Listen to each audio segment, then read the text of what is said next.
Hey there, and welcome back to the Empower Her Business Accelerator podcast. I'm your host, Philippa Channer, and today we're wrapping up our May series on content frequency with an episode that's all about growth and scalability. As your business expands, the way you create and distribute content has to evolve. What worked when you were just starting out might not be sustainable or effective as you grow. So how do you adjust your content frequency to match your business expansion without overwhelming yourself or losing the consistency your audience expects? That's what we're going to be diving into today. Now, before we get started, a quick reminder, the Empower Her program, it's here to help you create a content strategy that fits your lifestyle and your goals. So whether you choose to start with the monthly mastermind or launch right into the full version of the program that includes one-on-one coaching with me, you're going to get the tools and structure you need to build a sustainable marketing strategy. So check out the links in the show notes today to learn more and see where you can get started. All right, so let's get into today's topic: how to adjust your content frequency as your business expands. Growth is exciting, but it comes with new challenges in maintaining consistency, quality, and audience engagement.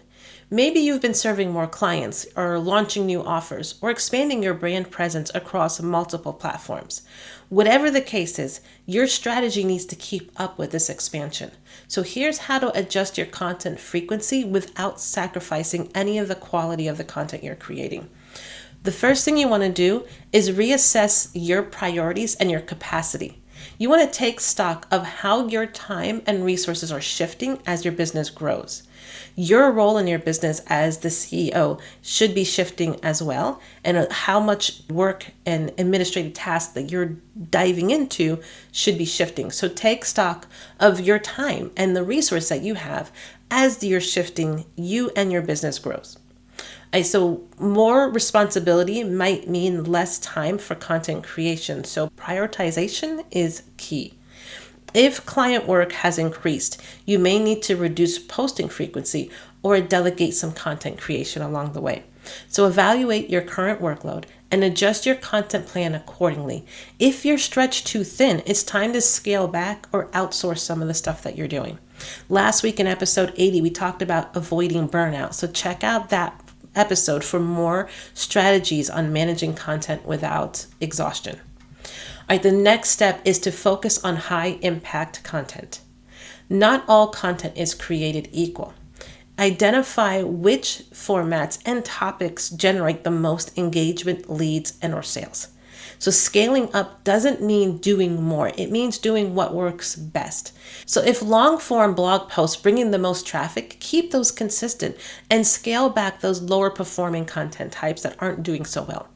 Right, so what you want to do here is review your analytics and double down on the content that's driving the most results. Get more of that content out there.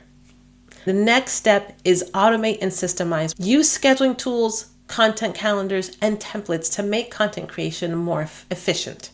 As your business grows, you won't have time to manually post or create everything from scratch every single week. It's not realistic. So use a content batching system to plan and schedule posts in advance so you're not creating on the fly all the time. So set up an automation tool like Later, Buffer, or Trello to streamline your content scheduling. The next thing you want to do is expand your team or delegate strategically. If content creation is overwhelming for you, consider outsourcing or hiring for help.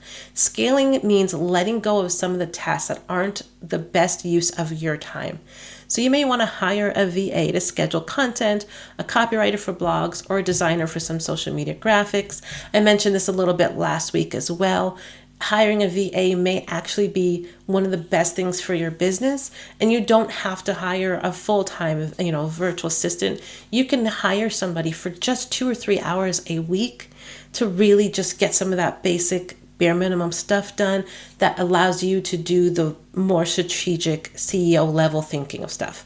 All right, so identify one content task that could be delegated or automated this month and see how we can work about getting maybe somebody else to take care of that for you so you can focus on the bigger picture stuff. All right, the last thing is to test and adjust as you go. Your content strategy should be flexible. As your business evolves, you're going to test different posting schedules and formats to see what fits best. Your audience and workload will change over time, and your content strategy needs to evolve with those changes. So if weekly YouTube videos feel overwhelming, try switching to bi-weekly and measure the impact of this change. Experiment with one adjustment to your content schedule and track how it affects engagement. Give it at least a month, maybe 3 months, to really analyze that change before making any judgments or any decisions on the adjustment that you're making. And so expanding your business doesn't mean you have to do more content just for the sake of it. The key is to work smarter, not harder. So prioritize what works. Automate where you can and be flexible as your brand evolves. By taking a scalable approach to content frequency, you can ensure that your marketing supports your growth instead of slowing your growth down. So thanks for joining me today and throughout the May series on content frequency. I hope this series has given you clarity and confidence on how to structure your content for long-term success. And if you're ready to take things to the next level, the Empower Her program is designed to help you build that content strategy that works no matter what stage of business you're in. So whether you choose to start with a mastermind or jump right into the full version of the program with some one-on-one coaching, you're going to get the support and tools you need to scale effectively and efficiently. And so check out the link in the show notes for that again to learn more or to sign right up. And until next time, keep shining and remember your content should grow with your business, not overwhelm it.